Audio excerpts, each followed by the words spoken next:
Semakin menyempitnya lahan di perkotaan membuat inovasi pertanian terus berkembang. Bertani dan bercocok tanam seperti sayur-sayuran tidak lagi dianggap tabu bagi masyarakat di perkotaan atau bagi masyarakat yang tidak memiliki lahan untuk bercocok tanam.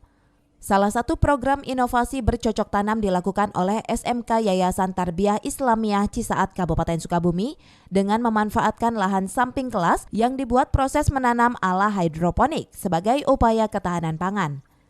Bercocok tanam dengan cara hidroponik dibutuhkan beberapa material pendukung seperti pipa paralon, rock wool atau busa, dan gelas bekas air mineral.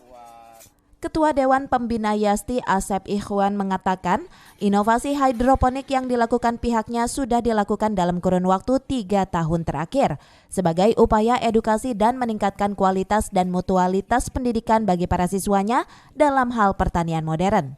Ini sudah kami kembangkan sekitar 3 tahun yang lalu sebagai salah satu media pembelajaran bagi siswa, karena di beberapa materi pelajaran seperti prakarya ada bab tentang hidroponik. Nah, kami membuat center atau pusat untuk pengembangan hidroponik di Yasti ini. Selain untuk lab uji coba bagi anak-anak praktek, juga kami memiliki visi besar ke depan. Bagaimana urban farming atau pertanian perkotaan ini bisa berkembang di Kabupaten Sukabumi. Dalam prosesnya, tanaman hidroponik bergantung kepada air.